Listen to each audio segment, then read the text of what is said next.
अस्सलाम वालेकुम क्लास। उम्मीद है सब लोग खैरियत से होंगे। आज another lecture of second year English poetry, second year English poem के हवाले से आज हम एक और पोम डिस्कस करने लगे हैं जिसका नाम है लाइन्स फ्रॉम यूलिसिस। कुछ लोग यूलाइसिस पढ़ते हैं, कोई यूलिसिस पढ़ता है, तो जो आपको बेहतर लगे पढ़ सकते हैं। वैसे मुझे यूलिसिस सही लगता है। तो सेकंड इंग्लिश की पोइट्री है लाइन्स फ्रॉम यूलिसिस। अच्छा, सबसे पहले बात कर लेते हैं कि जो लाइन्स फ्रॉम यूलिसिस है, ये यूलिसिस क्या चीज़ है। Basically Ulysses is the name of a person. अब ये कौन सा पर्सन था ये अभी हम आपको अगली स्लाइड में बताते हैं। अच्छा, ये जो पोम है हमारी लाइन्स फ्रॉम यूलिसिस, ये पोम जो है बेसिकली एक ब्लैंक वर्ड्स है। ब्लैंक वर्ड्स से मुराद, अब ये ब्लैंक वर्ड्स क्या होती है, पोइट्री की डिफरेंट नेचर्स होती हैं, पोइट्री की डिफरेंट जो है ना वो टाइप्स होती हैं। कुछ पोइट्रीज जो होती हैं वो स्टैंजा की फॉर्म में होती हैं, कुछ बैलेट्स की फॉर्म में होती हैं, कुछ कह लें कि सोनेट्स की फॉर्म में होती हैं, और किसी में राइमिंग कॉपलेट्स होते हैं, ठीक है ना। जिसमें कुछ भी ना हो, ना राइमिंग कॉपलेट हो, ना कोई पैटर्न हो, कुछ नहीं हो, तो वो कहलाती है ब्लैंक वर्ड्स, ठीक है। तो यूलिसिस जो पोम है बेसिकली एक ब्लैंक वर्ड्स पोम है जो कि 19th सेंचुरी के अंदर जो है वो लिखी गई थी, written by Alfred Lord Tennyson. इसके पोइट का नाम है एल्फ्रेड लॉर्ड टेनिसन। और लाइन्स फ्रॉम यूलिसिस हमारी आज की पोइट्री है। ब्लैंक वर्स इसकी टाइप है, 19th सेंचुरी में लिखी गई थी एल्फ्रेड लॉर्ड टेनिसन ने। अब डिस्कस करते हैं कि ये यूलिसिस कौन है। ये जो पूरी पोइट्री है बेसिकली ये यूलिसिस के ही नाम पर है, और Ulysses was the name of a person, एक शख्स का नाम था यूलिसिस। और ये यूलिसिस था कौन, was a Greek mythology hero, यानी ग्रीक यूनान की कह लें कि बहुत सारी जंगें इसने लड़ी हैं, यूनान की जंगों का ये हीरो रहा है। कुछ लोग इसको ग्रीक बादशाह भी कहते हैं, सही, किंग भी कहते हैं।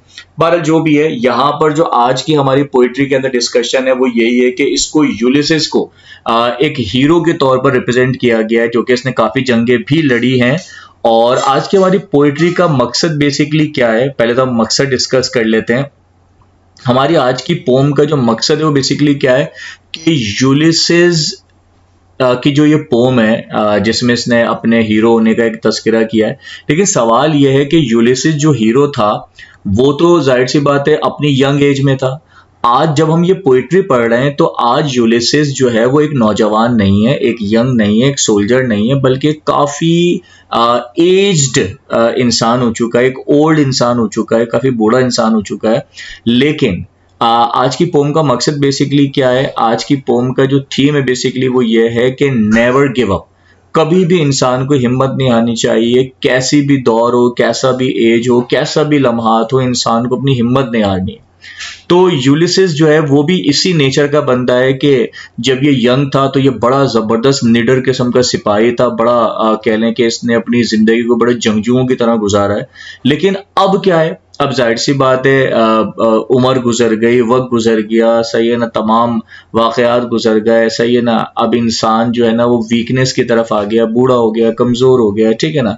लेकिन आप ये जानते हैं इंसान फिजिकली तो वीक हो जाता है, सही है ना, लेकिन उसकी जो विल पावर होती है वो हमेशा स्ट्रांग रहती है। खास तौर पर यूलिसिस जैसे लोगों के लिए जिन्होंने अपनी जिंदगी की हीरो की तरह गुजारी, तो बुढ़ापे के अंदर जाहिर सी बात है इंसान फिजिकली तौर पर तो कमजोर हो जाता है लेकिन मेंटली और मोरली तौर पर बड़ा स्ट्रांग होता है। तो आज भी हमारी जो पोम का मकसद है कि हम यूलिसिस की उस कहानी को डिस्कस कर रहे हैं जिसके अंदर उसने ये बयान करने की कोशिश की है कि इंसान की कोई भी जिंदगी का कोई भी लम्हा, कोई भी एज जो है ना वो फजूल नहीं होती, बल्कि हर एज की अपनी रिस्पॉन्सिबिलिटी होती है, अपने काम होते हैं, उसकी एक रिस्पेक्ट होती है, सही है।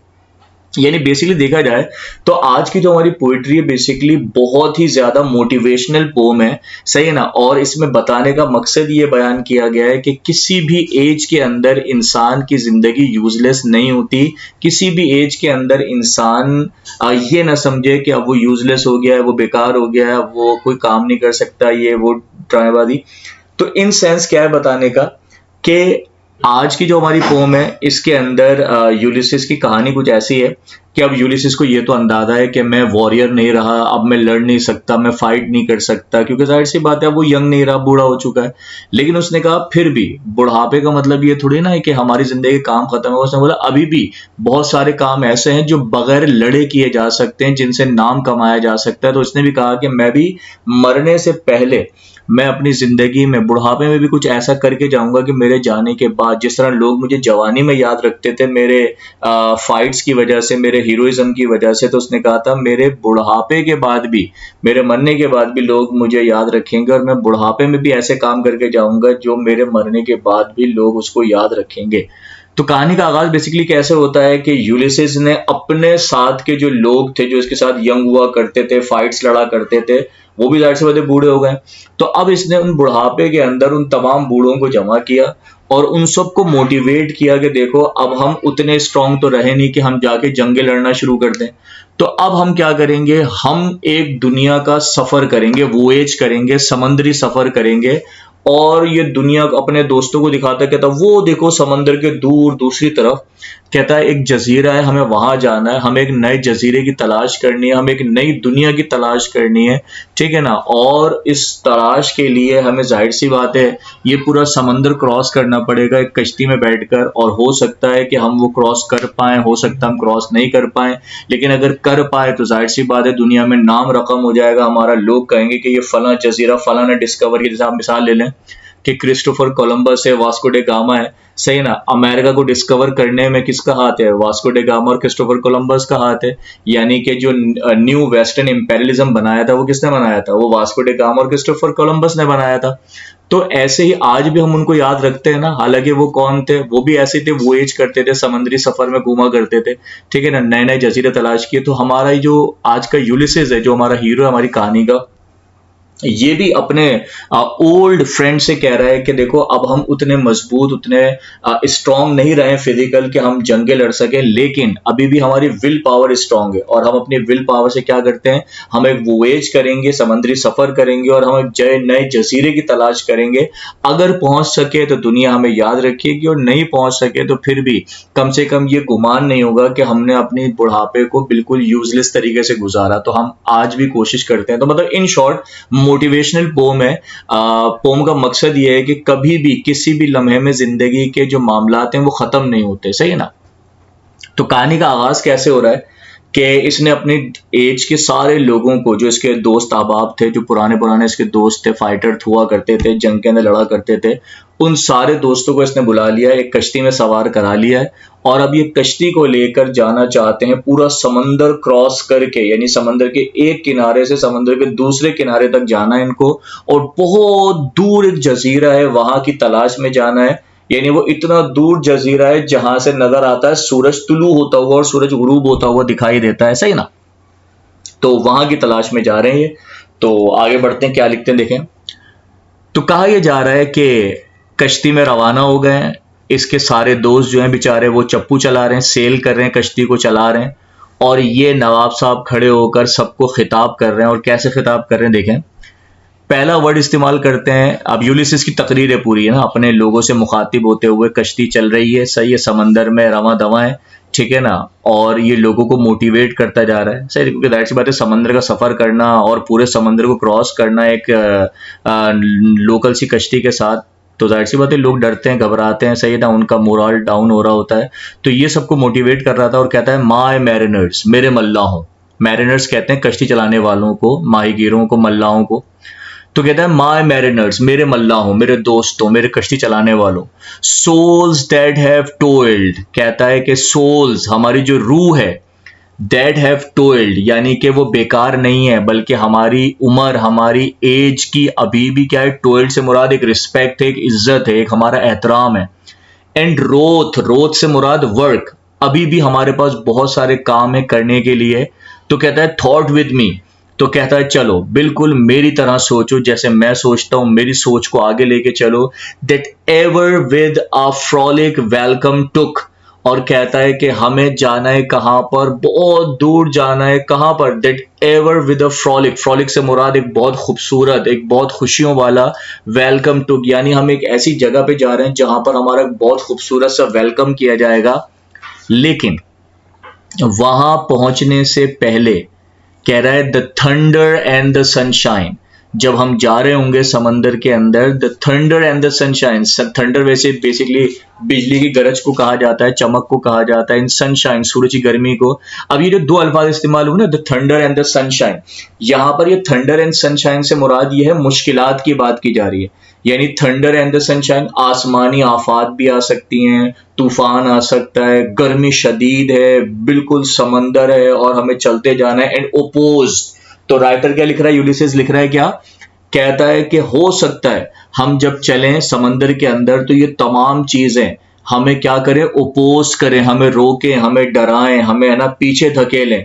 तो कहता है फ्री हार्ट, अपने दिलों को टेंशनों से आजाद रखो, फ्री फॉर हेड्स, अपने दिमाग को टेंशन से आजाद रखो, बस अपने दिलो दिमाग के अंदर एक ही बात रखो कि हमारी जो सोल्स हैं उनकी एक रिस्पेक्ट है, हमारी उम्र की एक रिस्पेक्ट है, और किसी भी उम्र के अंदर इंसान की जिंदगी के एम्स, एम्बिशंस खत्म नहीं होते, और हमारा एम्बिशन यह है कि हमें इस थंडर, इस सनशाइन से गुजरते हुए, इन मुश्किलात, इन प्रॉब्लम से गुजरते हुए, समंदर को क्रॉस करते हुए, हमें बिल्कुल रिलैक्स होते हुए हमें एक नए जजीरे की तलाश करनी है। और जब हम नया जजीरा तलाश करेंगे तो हमारे मरने के बाद भी लोग उस जजीरों को हमारे नाम से याद किया करेंगे, और यही हमारी अचीवमेंट होगी। क्योंकि अब हम यंग नहीं रहे, अब हम फाइट नहीं कर सकते, अब हम लड़ाई नहीं लड़ सकते, हम जो है ना एक सोल्जर नहीं है, अब हम बूढ़े हो चुके हैं, और जाहिर सी बात है अब जंगे नहीं लड़ सकते, तो अब हम नाम कैसे कमाएं, अपने सोल्जर मिशन को कैसे जारी रखें। तो अब हमारा मिशन ये है कि हम कुछ नया तलाश करेंगे, एक नई दुनिया की तलाश करेंगे, ताकि हमारे जाने के बाद दुनिया जो है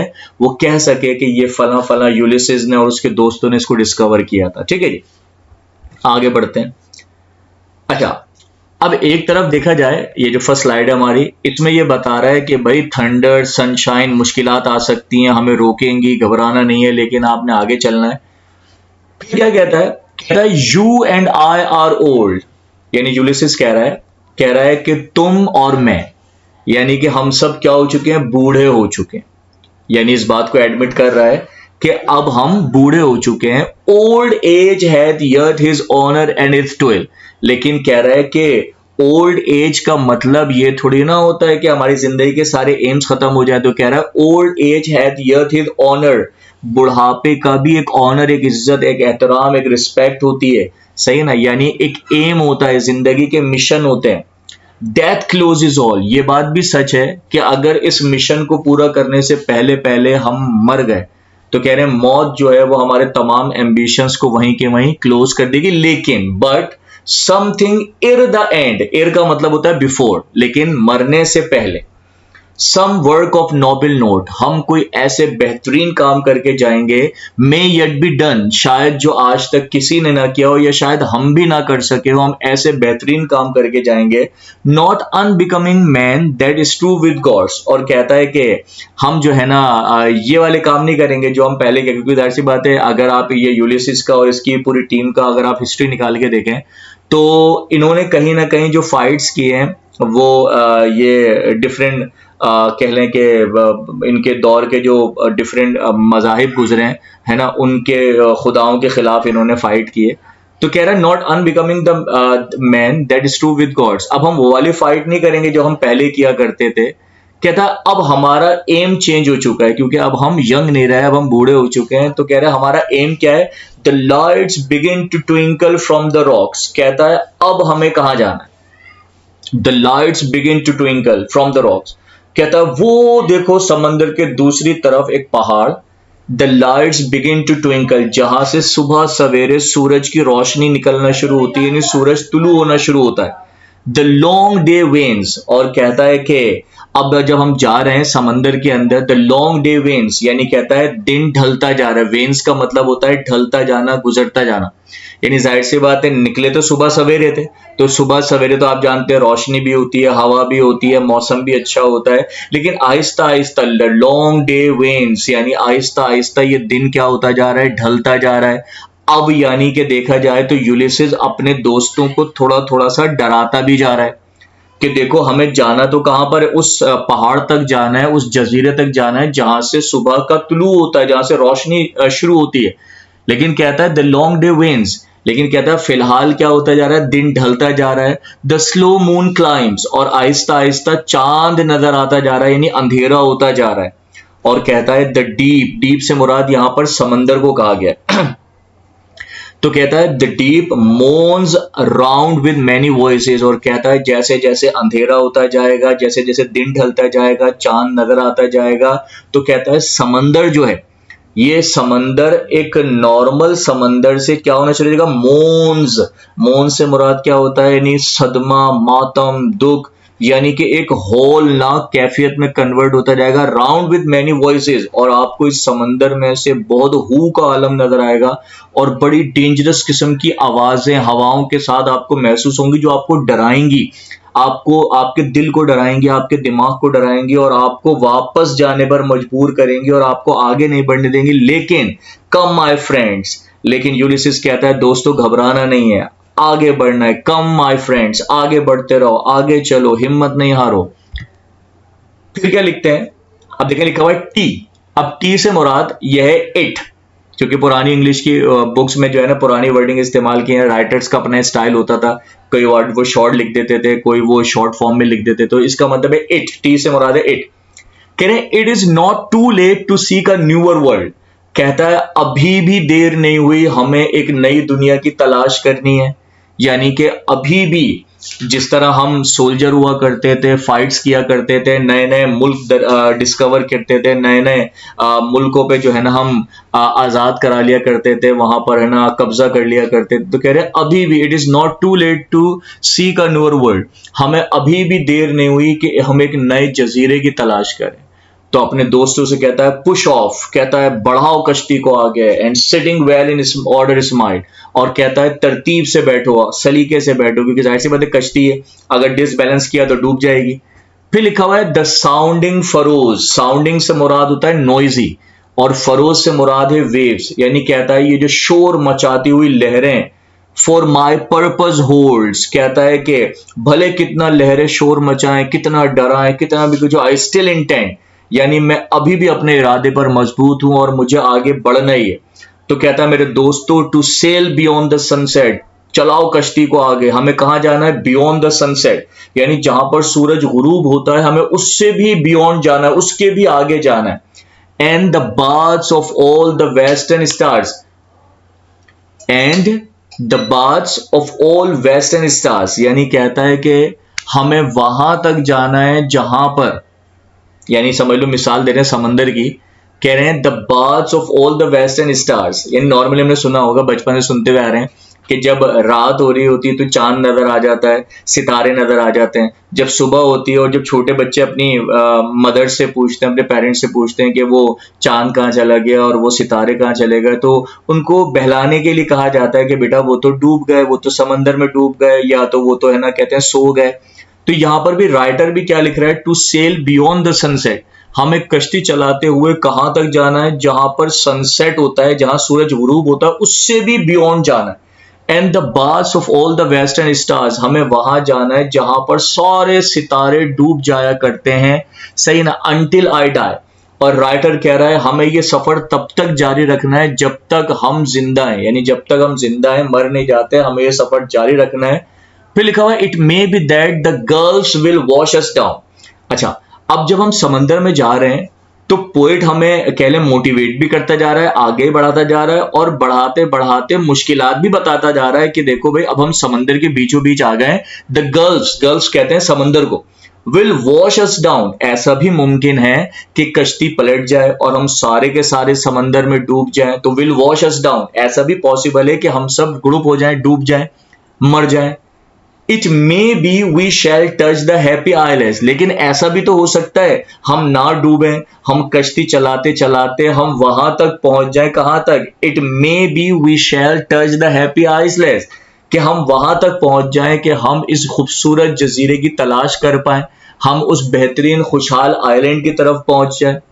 अच्छा, अब यहाँ पे दो सेंसेस है, दो सेंसेस कैसे हैं, जैसे यहाँ पे वर्ड लिखा it may B that the girls will wash us down, ऐसा भी हो सकता है कि हमें समंदर डुबो दे। अब जब हम डूब जाएंगे तो मर जाएंगे, और मर जाएंगे तो फिर जाहिर सी बात है दुनिया में तो जिंदा होंगे नहीं, आखिरत में जिंदा होंगे। तो राइटर कह रहा है it may be we shall touch the happy islands, अगर मर भी गए तो फिर भी हम एक बहुत खूबसूरत, एक हैप्पी जजीरा यानी जन्नत की मिसाल दे रहे हैं कि हम वहां पहुंच जाएंगे। और जब हम वहां पहुंचेंगे तो कह रहे हैं तब भी हमारा घाटा नहीं है। चलो दुनिया में कामयाबी ना सही, दुनिया में अगर मर गए तो हम एक ऐसे खूबसूरत जजीरे पर पहुंचेंगे मरने के बाद, एंड सी द ग्रेट एक्लेस, और हम वहां जाकर अपने बेहतरीन दोस्त से मिलेंगे जो कि एक्लेस जिसका नाम है। और ये वही एक्लेस है जो कि जब ये यंग हुआ करते थे सारे के सारे, तो ये एक्लेस जो है वो जंग के अंदर शहीद हो गया था, मारा गया था, सही ना। और इसे एक एरो मारा गया था, एक तीर मारा गया था, जिसकी वजह से ये हलाक हो गया था, शहीद हो गया था। तो हमारा जो पोएट है एल्फ्रेड लॉर्ड टेनिसन जो है वो कह लें कि यूलिसिस की ज़बानी क्या बयान कर रहे हैं कि यूलिसिस अपने लोगों को मोटिवेट कर रहा है कि इन सारी मुश्किलात के बावजूद हमने आगे बढ़ना है। बहुत सारी मुश्किलात हैं, समंदर हमें डराएगा, लहरें हमें डराएंगी, आसमानी आफातें हमें डराएंगी, तूफान आंधियां हमें डराएंगी, सही है ना। बहुत सारी प्रॉब्लम सामने आएंगी, लेकिन हमें आगे बढ़ते रहना है, सही है ना। और हो सकता है कि समंदर हमें डुबो दे, तो कह रहे हैं अगर जिंदा रहे तो अपने आइलैंड तक पहुंचेंगे, मर गए तो उसके बाद भी हम एक बहुत खूबसूरत, एक हैप्पी आइलैंड में पहुंचेंगे, क्योंकि वहां हमारी मुलाकात हो जाएगी हमारे एक पुराने दोस्त से जो बहुत सालों पहले जवानी में शहीद हो गया था जंग के अंदर, whom we knew, जिसे हम जानते भी थे, जिसका नाम था एक्लेस। अच्छा जी, अब क्या लिखते हैं? अब राइटर कह रहा है दो much is taken much abides and दो। अब इस पूरी लाइन का मतलब ने नीचे लिखा है ब्रैकेट करके, ऑल दो much is taken from us. इस लाइन का मतलब यह है कि हमारा यूलिसिस कह रहा है कि ऑल दो much is taken from us, हमसे बहुत कुछ छिन चुका है, हमारी उम्र जा चुकी, वीकनेस आ चुकी, हम कमजोर हो चुके, सही है ना। मच रिमेन्स, लेकिन बहुत कुछ अभी बाकी भी है। अगर बहुत कुछ चला गया है लेकिन तो बहुत कुछ अभी बाकी भी है जिंदगी में करने के लिए। फिर राइटर क्या लिख रहा है, यानी यूलिसिस कहता है we are not now that strength, आज हम में वो ताकत नहीं है विच इन ओल्ड डेज, जो हमारे अंदर पहले हुआ करती थी। हम यंग सोल्जर्स थे और हम जो है ना धुआंधार हमले किया करते थे और फाइट किया करते थे, मूव्ड अर्थ एंड हेवन, और हम जमीन और आसमान एक कर दिया करते थे और ऐसी जबरदस्त घमसान की लड़ाइयां करते थे। That which we are one equal temper, और हम ऐसा कैसे किया करते थे, हम सब एक होकर फाइट किया करते थे। Which that which we are one equal temper, हम सब एकजुट होकर लड़ा करते थे। अच्छा, यहाँ पे टेम्पर से मुराद क्या है? वैसे नॉर्मली टेम्पर कहते हैं बैड टेम्पर, गुस्से को कहते हैं, लेकिन यहाँ पे टेम्पर से मुराद है quality of a steel of a sword blade, यानी कि बहुत जबरदस्त किस्म की जो तलवार होती थी उसके ब्लेड की जो स्टील होती थी उसकी क्वालिटी को कहा जाता है टेम्पर। तो राइटर क्या वर्ड इस्तेमाल कर रहा है कि हम जो पुराने दौर जैसी हमारे अंदर ताकत नहीं रही कि हम जमीन और आसमान को एक कर दिया करते थे और हम सारे इक्वल टेम्पर होके लड़ा करते थे, और हमारी जो स्वॉर्ड होती थी वो ऐसी होती थी कि हम जो है ना दुश्मन को एकदम ढेर कर दिया करते थे, ऑफ हीरोइक हार्ट, और हमारे दिल के अंदर जो है ना, दिलों के अंदर जो है ना हीरोइज्म भरा हुआ था, और हम बिल्कुल बस जान की परवाह किए बगैर जो है ना फाइट किया करते थे। लेकिन कहता है made weak by time and fate, लेकिन अब नसीब की बात समझ लें, वक्त की बात समझ लें, वक्त और हालात ने, किस्मत ने हमें क्या कर दिया है, बूढ़ा कर दिया है। देखो लिखा है ना मेड वीक, अब हम कमजोर हो गए, किसकी वजह से? बाय टाइम एंड फेट, वक्त गुजर गया और हम, हमारी किस्मत जो है ना वो जाहिर सी बात है बुढ़ापे की तरफ ले गए हमें। बट स्ट्रॉन्ग इन विल, उम्र बूढ़ी होने से या वीकनेस होने से आपकी जो विल पावर है वो कभी वीक नहीं होती। तो राइटर भी कह रहा है made weak by time and fate, किस्मत ने और वक्त ने हमें कमजोर कर दिया है, बट स्ट्रॉन्ग इन विल, आज भी हमारी विल पावर स्ट्रॉन्ग है। और विल पावर स्ट्रॉन्ग है तो इसका मतलब क्या है? टू स्ट्राइव, पोएट कहता है, यूलिसिस कहता है टू स्ट्राइव, कोशिश करो, टू सीक, ढूंढो, टू फाइंड, हम हासिल करेंगे, नॉट टू यील्ड, यील्ड का मतलब होता है सरेंडर करना, और पोएट कहता है हम कभी सरेंडर नहीं करेंगे, हम हर हाल में आगे बढ़ते रहेंगे। तो अब सवाल यह है सर, ये समुद्री सफर खत्म हुआ कि नहीं हुआ, या ये अपनी मंजिल पर पहुंचे कि नहीं पहुंचे? लेकिन ये सारी की सारी जो बात है ना, ये सिर्फ एक मोटिवेशनल इन्होंने थीम का इस्तेमाल किया है समंदर को लेके। असल में इसकी जो ओरिजिनल थीम है वो क्या है कि इंसान को किसी भी एज के अंदर ये नहीं समझना चाहिए कि वो यूजलेस हो गया है, किसी भी हालात के अंदर सरेंडर नहीं करना चाहिए, हिम्मत नहीं आना चाहिए और हमेशा आगे बढ़ते रहना चाहिए। अब भले आप जो है ना वक्त और हालात ने आपको फिजिकली वीक कर दिया, लेकिन आपकी स्ट्रांग जो होती है वो हमेशा विल पावर रहनी चाहिए, और जब आपकी विल पावर स्ट्रांग होती है तो आप कभी भी सरेंडर नहीं करते। तो that was the message of the pome. Hopefully आपको समझ में आया होगा। फिर भी कोई क्वेश्चन तो आप कर सकते हैं। तब तक के लिए अल्लाह हाफिज।